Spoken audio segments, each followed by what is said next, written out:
शिव पुराण कथा। देवताओं भगवान शिव के पार्वती के साथ विवाह करने का अनुरोध। भगवान का विवाह के दोष बताकर अस्वीकार करना तथा उनके पुनः प्रार्थना करने पर स्वीकार कर लेना। ब्रह्मा जी कहते हैं, नारद देवताओं ने वहां पहुंचकर भगवान रुद्र को प्रणाम करके उनकी स्तुति की। तब नंदीश्वर ने भगवान शिव से उनकी दीनबंधुता एवं भक्त वत्सल की प्रशंसा करते हुए कहा, प्रभु देवता और मुनि संकट में पड़कर आपकी शरण में आए हैं। सर्वेश्वर आप उनका उद्धार करें। दयालु नंदी के इस प्रकार सूचित करने पर भगवान शंभु धीरे धीरे आंखें खोलकर ध्यान से उपरत हुए। समाधि से विरत हो परम ज्ञानी परमात्मा एवं ईश्वर शंभु ने समस्त देवताओं से इस प्रकार कहा। शंभु बोले, श्री विष्णु और ब्रह्मा आदि देवेश्वरों, तुम सब लोग मेरे समीप कैसे आए? अपने आने का जो भी कारण हो वह शीघ्र बताओ। भगवान शंकर का यह वचन सुनकर सब देवता प्रसन्न हो कारण बताने के लिए भगवान विष्णु के मुंह की ओर देखने लगे। तब शिव के महान भक्त और देवताओं हितकारी विष्णु मेरे बताए हुए देवताओं के महत्व कार्य को सूचित करने लगे। उन्होंने कहा, शंभो, तारकासुर ने देवताओं का अत्यंत अद्भुत एवं महान कष्ट प्रदान किया है। यही बताने के लिए सब देवता यहाँ आए हैं। भगवान आपके ओर से पुत्र से ही तारक दैत्य मारा जा सकता है और किसी प्रकार से नहीं। मेरा यह कथन सर्वथा सत्य है। महादेव इस प्रकार वचन विचार करके आप कृपा करें। आपको नमस्कार है। सविमीन तारकासुर के द्वारा उत्पत्ति किए गए इस कष्ट से आप देवताओं का उद्धार कीजिए। देव शंभो, आप दाहिने हाथ से गिरिजा का परिग्रहण करें। गिरिजा हिमवाक्या द्वारा दी हुई महानुभाव पार्वती को परिग्रहण करने के द्वारा ही अनुग्रहित कीजिए।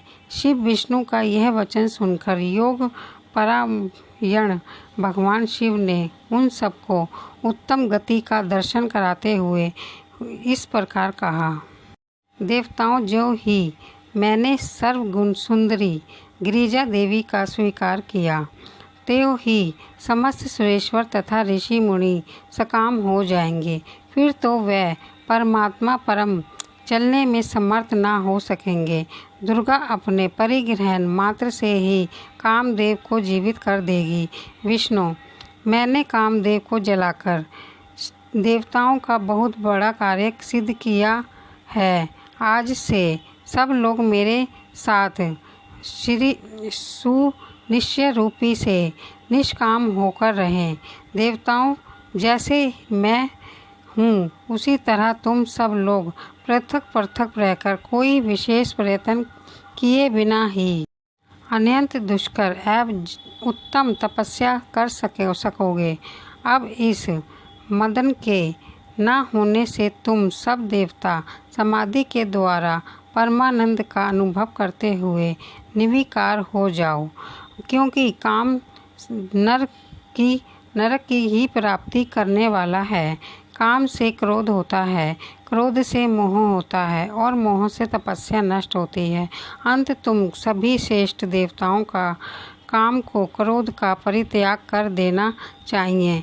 मेरे इस कथन को कभी अन्यथा नहीं मानना चाहिए। ब्रह्मा जी कहते हैं, नारद, वृषभ के चिन्ह से युक्त ध्वजा धारण करने वाले भगवान महादेव ने इस प्रकार की बातें सुनाकर ब्रह्मा विष्णु देवताओं तथा मुनियों को निष्काम धर्म का उपदेश दिया। तदनंतर भगवान शंभु पुनः ध्यान लगाकर चुप हो गए और पहले की भांति पार दोष से घिरे हुए शुद्धि स्तर भाव में बैठ गए। वह अपने मन में ही स्वर्ण आत्मा स्वरूपी निरंजन निर्भाव से निरामय परमात्मा नियंत ममता से रहित निवर्ग्रह शब्दतीत नित्य गुण ज्ञान गर्म एवं प्रकृति से परमात्मा का चिंतन करने लगे। इस प्रकार परम स्वरूपी का चिंतन करते हुए ध्यान में स्थित हो गए। बहुत से प्राणियों की सृष्टि करने वाले भगवान शिव का ध्यान करते करते ही परमानंद में निमग्न हो गए। श्री हरि एवं इंद्र आदि देवताओं ने परमेश्वर शिव को ध्यान मग्न देखा। तब उन्होंने नंदी की सम्मति ली। नंदी ने पुनः दीन भाव से स्तुति करने के लिए कहा। उनकी इस सत्य समस्ति के अनुसार देवता स्तुति करने लगे। वे बोले, देव देव महादेव करुणा सागर प्रभु, हम आपकी शरण में आए हैं। आप महान कलेश से हमारा उद्धार कीजिए। ब्रह्मा जी कहते हैं, नारद, इस प्रकार बहुत से दीनतापूर्ण उद्दित से देवताओं ने भगवान शंकर की स्तुति की है। इसके बाद वे सब देवता प्रेम से व्याकुल चित्त हो उच्च स्वर से फूट फूट कर रोने लगे। मेरे साथ भगवान श्री हरि उत्तम भक्ति भाव से युक्त हो मन ही मन भगवान शंभु का स्मरण करते हुए अनंत दीनता पूर्व वाणी द्वारा उनसे अपना अभिप्राय निवेदन करने लगे। देवताओं के मेरे साथ श्री हरि के इस प्रकार बहुत स्तुति करने पर भगवान महेश्वर अपनी भक्त वत्सल के कारण ध्यान से विरत हो गए। उनका मन अत्यंत प्रसन्न था। वह भक्त वत्सल शंकर श्री हरि आदि को करुणा दृष्टि से देखकर उनका हर्ष बढ़ाते हुए बोले, विष्णु ब्रह्मा तथा इंद्र आदि देवताओं, तुम सब लोग एक साथ यहाँ किस अभिप्राय से आए हो? मेरे सामने सच सच बताओ। श्री हरि ने कहा, महेश्वर, आप सर्वज्ञ हैं, आपके अंतर्यामी ईश्वर हैं। क्या आप हमारे मन की बात नहीं जानते? अवश्य जानते हैं। तथापि आपकी आज्ञा से मैं स्वयं भी कहता हूँ। सुखदायक शंकर, हम सब देवताओं के तारकासुर से अनेक प्रकार का दुख प्राप्त हुआ है।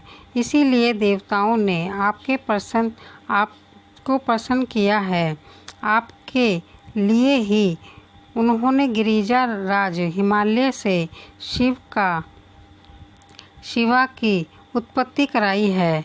शिवा के गर्भ से आपके द्वारा जो पुत्र उत्पन्न होगा उसी से तारकासुर की मृत्यु होगी, दूसरे किसी उपाय से नहीं। ब्रह्मा जी ने उस दैत्य को यही वर दिया है। इसी कारण दूसरे से उनकी मृत्यु नहीं हो पा रही है। अतएव वह निडर होकर सारे संसार को कष्ट दे रहा है। उधर नारद जी की आज्ञा से पार्वती कठोर तपस्या कर रही है। उनके तेज से समस्त चराचर प्राणियों सहित त्रिलोकी इच्छादित हो गई है। इसीलिए परमेश्वर, आप शिव को वर देने के लिए जाइए। सभामीन देवताओं का दुख मिटाइए और हमें सुख दीजिए। शंकर, मेरे तथा देवताओं के हृदय में आपको विवाह का उत्सव देखने के लिए बड़ा भारी उत्साह है। अंत आप यशोचित रीति से विवाह कीजिए।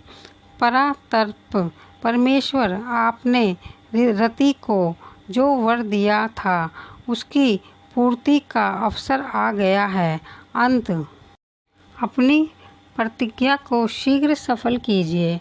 ब्रह्मा जी कहते हैं, नारद, ऐसा कह उन्हें प्रणाम करके श्री विष्णु आदि देवताओं को महर्षि ने नाना प्रकार के स्रोतों द्वारा पुनः उनकी स्तुति की। फिर वह सब के सब उनके सामने खड़े हो गए। भक्तों के अधीन रहने वाले भगवान शंकर भी, जो वेद मर्यादा के रक्षक हैं, देवताओं की बात सुनकर हंसकर बोले, हे हरे, हे विदे और हे देवताओं, तुम सब लोग आदरपूर्वक सुनो। मैं यशोचित विशेष दत्त विवेकपूर्ण बात कह रहा हूँ। विवाह करना मनुष्य के लिए उचित कार्य नहीं है, क्योंकि विवाह दृढ़ता पूर्वक बांध रखने वाली एक बहुत बड़ी बेड़ी है। जगत में बहुत से कुसंग, परंतु स्त्री का संग उनमें सबसे बढ़कर है। मनुष्य सारे बंधनों से छुटकारा पा सकता है, परंतु स्त्री प्रसंग से रूपी बंधन से मुक्त नहीं हो पाता। लोहे और कांट की बनी हुई बेड़ियों में दृढ़ता पूर्वक बंधा हुआ पुरुष भी एक दिन उस कैद से छुटकारा पा जाता है, परंतु स्त्री, पुत्र आदि के बंधन में बंधा हुआ मनुष्य कभी छूट नहीं पाता। महान बंधन में डालने वाले विषय सदा बढ़ते रहते हैं। जिनका मन विषयों के वशीभूत हो गया है, उसके लिए मोक्ष सप्र में भी दुर्लभ है। विद्वान पुरुष यदि सुख चाहता है तो वह विषयों को विधि पूर्वक त्याग दे। विषयों को विष के समान बताया गया है, जिसके द्वारा मनुष्य मारा जाता है। विषय के साथ वार्ता करने मात्र से मनुष्य क्षण भर में पतित हो जाता है। आचार्यों ने विषय को मिश्री मिलाई हुई वरुणी मदिरा कहा है।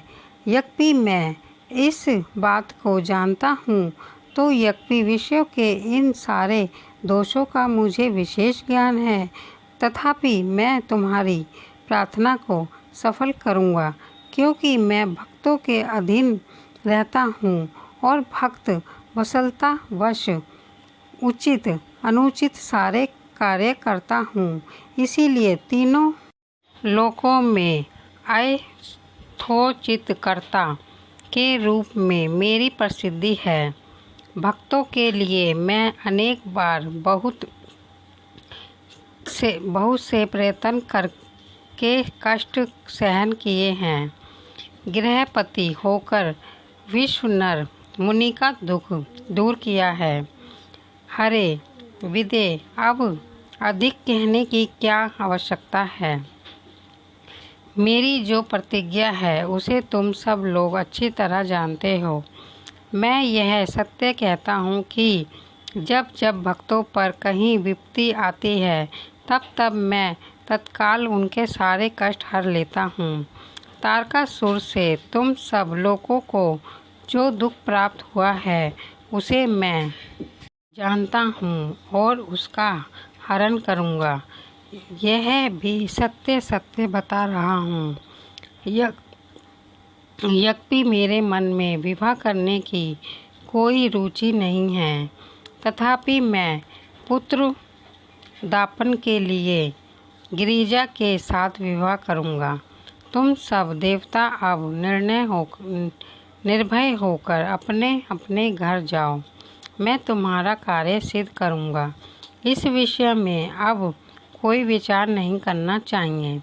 ब्रह्मा जी कहते हैं, नारद ऐसा कहकर भगवान शंकर मौन हो समाधि में स्थित हो गए और विष्णु आदि सभी देवता अपने अपने धाम को चले गए।